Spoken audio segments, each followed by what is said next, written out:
Hey, how's it going? Brian Bowman here, and hope you are having a great day. Hope you're having a great week, and got some cool stuff I want to talk to you about today. So, if you, especially if you're an e-commerce seller, you have a brand, and you find it difficult to leverage like that post-purchase side, right?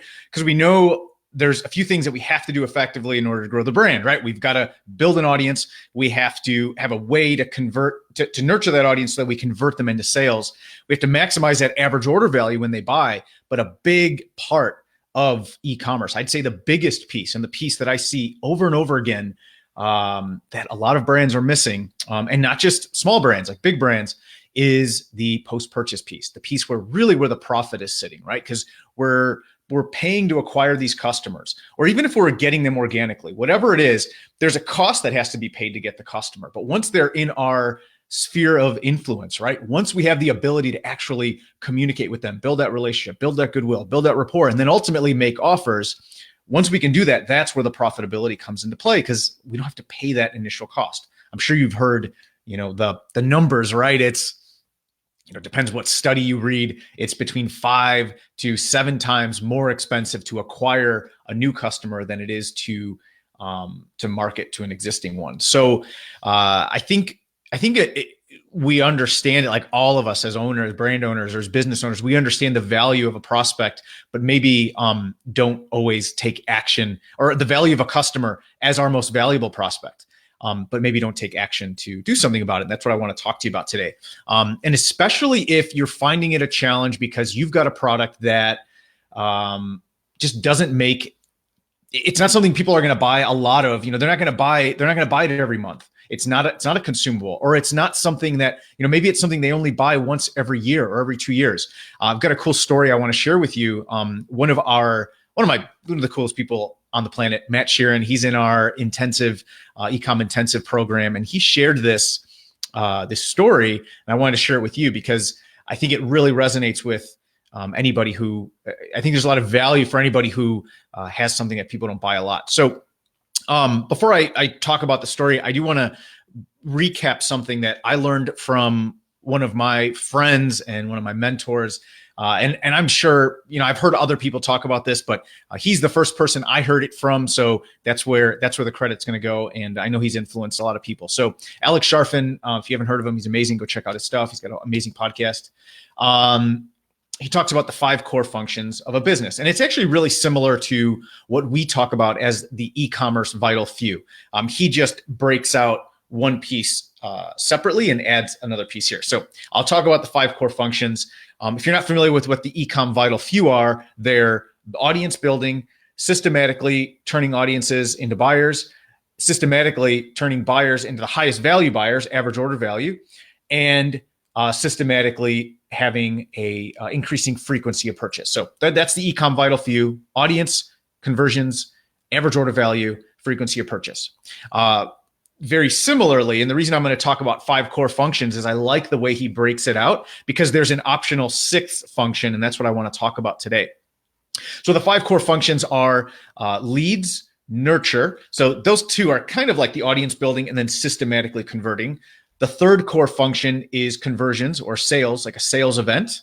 So for an e-commerce seller, it's selling the stuff on your site, and having a process for doing that. Delivery of the product. So whether it's information or physical product, that product has to be delivered. We do something in our intensive program. We also do it in our underground program called the Store Deep Dive, where I basically go and I help you build a swipe file. I go through 45 minutes, screen share. I break down a brand. I look at all their site, their retargeting emails, their Facebook ads, their Instagram, their YouTube, everything. Buy the product, and even do an unboxing video so we can see what the delivery of the product is like. What's the experience like? One of the big things why our post-purchase sequence works so well is it leverages a lot of emotion, because we know that anticipation releases dopamine, right? So there's this anticipation of receiving. That's part of the delivery. There's the actual package, the actual unboxing, the feeling we get when we open the product. If you've ever opened up an iPhone, you know what the feeling is like. Even like the box like suctioning off, like that noise it makes. There's a lot that goes into the experience of opening it, and that's part of the delivery. Um, and then everything else that happens afterward, right? That customer experience. So that's the fourth. And the fifth is retention, resell, upsell. So everything that happens post-purchase. So the 5 core functions, as per Alex, lead, nurture, sales event, delivery, and retention, resell, upsell. And there's an optional sixth. And I consider this, what I'm going to talk about with Third Love and what they're doing. I consider this, I guess you could consider it a lead generation pillar, but I would call it really an other or an optional or a sixth core function, which is your referral program. And the reason I like to separate it out is I think it should have its own importance where we're focusing on it, because we know that if we give attention to something, it grows. So if we bundle it in with something else, it kind of is like, oh yeah, it's something we could do to get leads or to get sales. But when we separate it out and it's its own pillar, it's its own core function. So I guess now we've got 6 core functions. Now there's importance to it. And that's what Third Love has done really well. And that's why I wanted to share the story, because they've got a unique situation where, if you don't know what Third Love is, go check out the company. They're selling, like, I think it's mainly bras, but it might be, I don't know, undergarments. I don't know what the proper term would be, but I know it's mainly bras. And this isn't something that people are buying, that like people are buying every month. I'm sure some people are, but this is one unique challenge they have where, they might only get 1 or 2 purchases from that customer over a 1 or 2 year period, whatever it might be. So they just don't have that leverage of a lot of post-purchase purchases from the same customer in a short period of time. So what they wanted to do was really leverage their referral program. It's amazing what they did. So some stats that they shared, they had a 400% increase in account creations when they started this tiered referral program.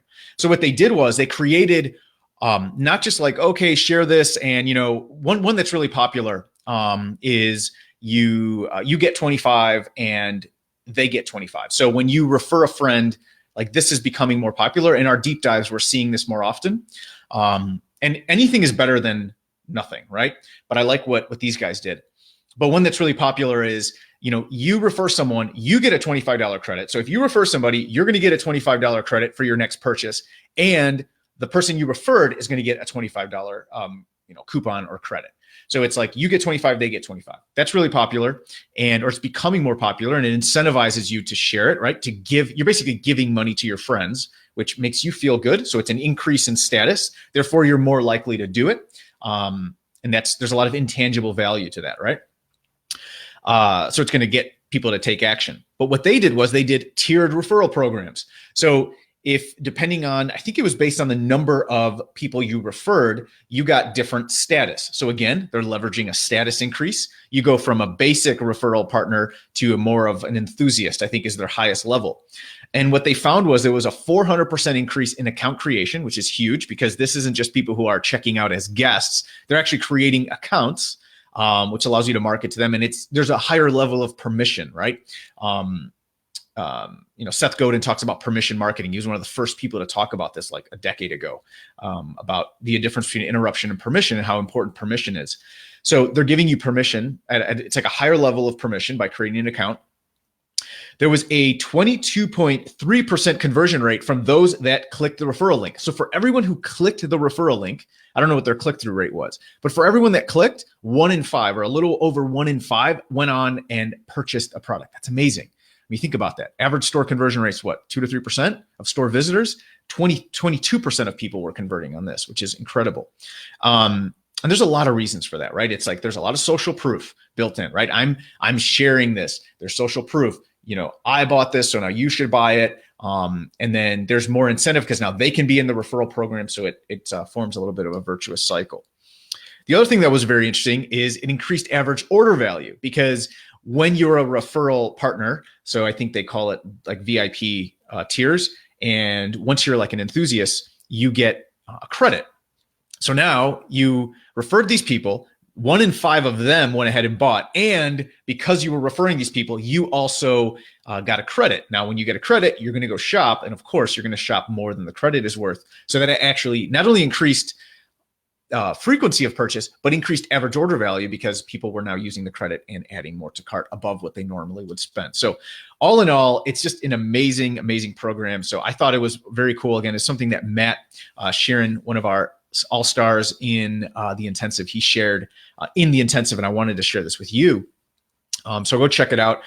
I can't remember the link. It's online. Go check it out. I mean, that's the basic gist of it. So, if you want to read it, you can, but that's basically it. And again, the main point is overall is to get the most out of what you've got. This is something I learned from Jay Abraham years ago.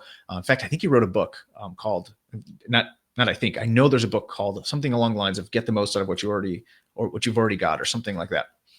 And the bottom line is that yes, we need to focus on, if we think about those 5 core functions, right? We have to focus on lead generation, nurture, and ultimate conversion.